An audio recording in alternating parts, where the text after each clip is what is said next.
Wow. Last May, Congressman Senator Levin called on the U.S. government to take a stronger role in confronting that crisis.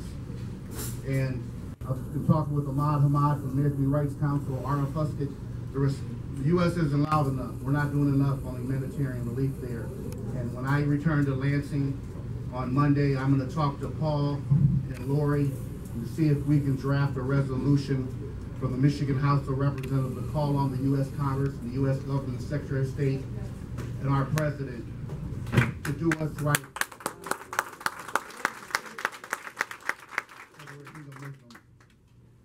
The second issue I want to talk about is a big issue, and Congressman Levin, I'm really going to need your help on this. There needs to be stronger leadership on it. There's a lot of toxic waste now coming from around the country, and it's being dumped in Michigan.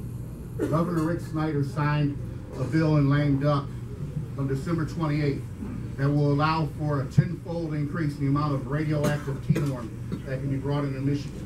And that's being dumped on our neighbors in Van Buren Township in landfills. Very dangerous.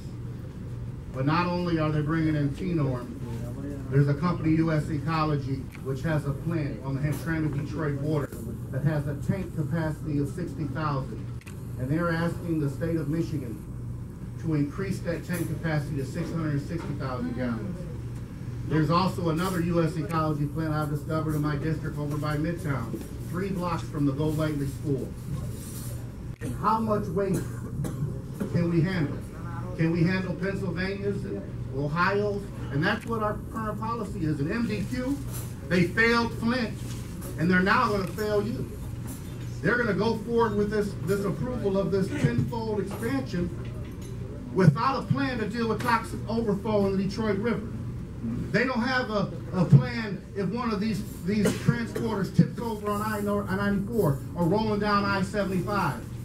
All they can say is they are in compliance.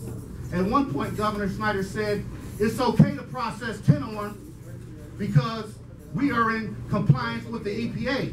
But the EPA hadn't yet regulated T-norm. We're safe because there aren't any regulations. He wouldn't put T-norm in Ann Arbor. Mike Duggan wouldn't let it be in Livonia. And I'm sure not going to let it be in Hamtramck in Detroit. Are you with me in the fight? Yes. Hey, no to the waste. No to the waste. No to the waste. No to the waste. No to the waste. No to the waste. Now this is where it gets real interesting for my friends in Warren. The Detroit wastewater system is one of the biggest wastewater systems in the world. It serves Detroit and 76 suburban communities, 3 million people, 3,400 miles of sewer lines. We're not talking about their equipment in other places. They have dumped excessive amounts of cyanide, mercury, arsenic, and at least 20 other dangerous metals, and they're dumping it right in our sewers. And you know the MDQ is failing us. They're negligent. How much can we take? Well, I'm calling on Governor Whitmer to add the threat of U.S. Ecology and the toxic waste threat that they got a mile from our Muslim mosque on Miller Road. We are not going to take it. And Congressman Levin, our congressional leadership is failing on this issue.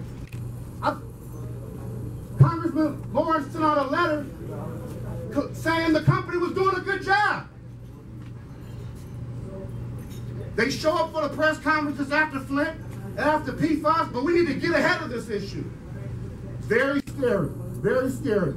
My final statement, April 12th is the deadline to file a public comment with the negligent MDQ to express your opposition. But we need to be asking them questions. Where is this stuff being transported? What tests are you doing? What tests aren't you doing? Why aren't you confronting the overconcentration crisis? So I end with that. I want to thank Brother MD Alam, Dr. Kaja. I'm about to eat about 20 kebabs. I love you.